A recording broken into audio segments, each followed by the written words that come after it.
네, 해군사관학교 2020학년도 78기 요강 분석입니다. 각 전형별 분석 여기에 와 있습니다. 먼저 학교장 추천 전형입니다. 학교장 추천 너무 많이 강조해 왔기 때문에 여러분들이 잘 숙지하리라고 보는데, 일단은 지원 자격과 선발 인원, 응시 절차, 접수, 특히 서류가 중요하죠. 비교과 서류 제출, 그리고 선발 배점, 선발 절차 및 기준, 그 다음에 1차 합격자 발표, 이 개념이랑 잠재 능력 평가 대상자 발표, 이 개념이 어떤 차이가 있는지 여기에서 말씀드릴 거고요. 그 다음에 2차 시험 이후 일정, 이 기준으로 진행해 하도록 하겠습니다. 먼저 지원 자격과 선발 인원에 대해서 이야기하겠습니다. 해군사관학교 학교장 추천 전형은 졸업생이든 재학생이든 총합 2명까지만 추천합니다. 그것도 양식에, 공문 양식에 맞춰서 추천해 줘야 됩니다. 모집 정원의 20% 내외를 선발한다. 응시 절차, 학교장 추천서 접수 부분 겁니다. 응시 절차, 원서 접수는 원서 접수 기간 중에 학교장 추천 전형이 이루어지는데, 일단은 고교 학교장의 추천이 있어야 되겠습니다. 회사에서 제시한 추천 기준을 토대로 각 고등학교에서 정하는 절차에 의해 대상자를 추천을 하는데, 추천을 할 때 전자공문으로 제출합니다. 바로 원서 접수가 있는 그 시기를 포함해서 7월 1일까지 포함해서 원서 접수가 끝난 이후에도 추천은 계속 받습니다. 7월 19일까지.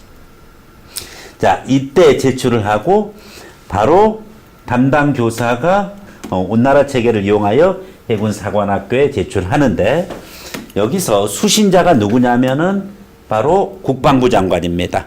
또는 해군참모총장, 온나라 시스템 조직도상 해군본부로 수신처가 지정이 되어 있어요. 즉 공식 명의자는 국방부 장관이지만은 실질적으로는 해군참모총장까지 간다. 즉 해군본부로 간다. 이렇게 이해하면 되겠습니다. 경유는 해군사관학교 교장입니다. 이와 같은 학교장 추천서를 전자공문으로 제출할 때에 최종적인 수신처는 국방부 장관 내지 참모총장이라는 거예요. 절대 해군사관학교 교장이 아니라는 거죠.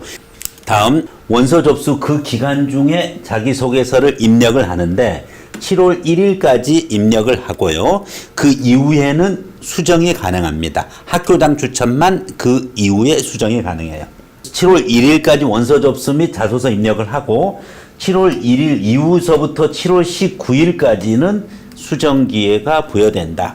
그 얘기는 6월 21일서부터 7월 19일까지 자소서 얼마든지 제출하고 수정할 수 있다는 얘기인데, 가능하면은 7월 말에 바로 1차 시험이 있기 때문에 미리미리 완결본을 준비해 주는 것이 좋습니다. 비교과 평가서류 제출이 있습니다. 다름 아닌 비교과 평가서류 제출에서는 어떤 내용이 있는지 또 구체적으로 말씀드리겠습니다. 자, 추천자 명단, 전자공문 제출 양식을 한번 보겠습니다. 전자공문서를 통해 가지고서 국방부 장관, 해군참모총장 이렇게 제출하고, 경유가 해군사관학교장입니다. 그래서 추천자 명단을 할 때 이수, 계열, 학년, 성별, 성명, 생년월일까지 해서 추천을 해주면 됩니다. 학교장 반드시 직인이 있어야지 유효합니다. 이제 비교과 서류 제출에 대해서 전달하겠습니다. 비교과 서류 제출은 크게 3가지 종류가 있습니다. 비교과 서류 제출도 원서 접수 기간 및 자소서 수정 기간 중에 비교과 서류가 제출됩니다.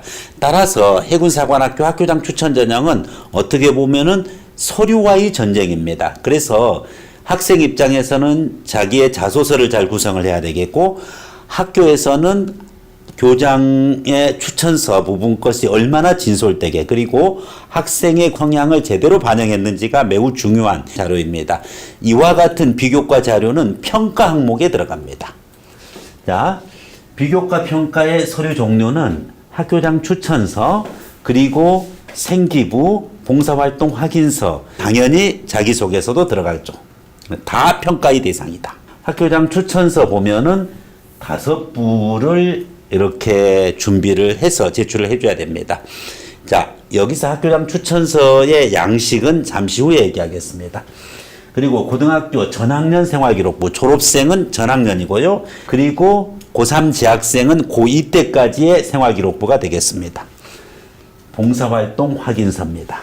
따라서 학교장 추천으로 해군사관학교를 지원하는 학생들은 생활기록부 속에 본인의 그와 같은 국가관, 안보관이라든지 군 관련되는 활동이 있으면 더욱 좋고요. 진정으로 직업군인이 되고자 하는 의지가 들어가 있는 그러한 활동으로 차 있으면 아무래도 유리하겠죠.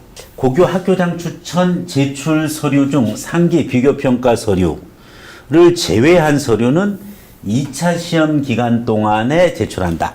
즉 자소서랑 학교장 추천서, 생기부, 봉사활동 확인서를 뺀 나머지 부분 것은 1차 합격하고 나서 2차 서류, 2차 시험을 보기 위한 서류 제출 때 제출한다. 이렇게 되어 있습니다. 학교장 추천만 이렇게 1차 시험 보기 전에 제출하는 서류가 많습니다. 나머지 다른 전형은 2차 전형 때 일반적으로 제출하죠. 학교장 추천서 양식입니다. 학생에 대한 인적사항이 있고, 그리고 추천자, 어디 교장 인적사항이 있고, 그리고 추천 사유를 적습니다. 추천 사유를 적는데 여기서 개조식으로 기술 가능하다, 개조한다, 개조식이다라는 그 의미는 꼭 서술식으로 이렇게 해서 장황하게 쓰는 것이 아니라 회사에 적합한 인재라는 것을 이렇게 항목식으로 딱딱 정리해서 첫 번째 인성, 두 번째 학업적인 능력, 세 번째 리더십 봉사 나눠 가지고서 항목식으로 기술을 해도 괜찮다. 사실 군대다 보니까 항목식, 개조식 기술을 오히려 선호하기도 합니다. 이런 면에서 학교장 추천 부분 것의 내용이 정말 진솔되게 이루어졌는지가 매우 중요하고, 대부분 학교 현실은 교장이 직접 내용 구성을 하기보다도 지도했던 담임 선생님의 의견을 들어서 학교장이 이와 같이 추천을 하는 것이 일반적입니다. 때로는 학교 현장에서 연락이 옵니다. 교장 추천서의 내용을 어떻게 구성하는 것이 회사에서 좋아하는 그와 같은 추천서의 내용인지에 대해서.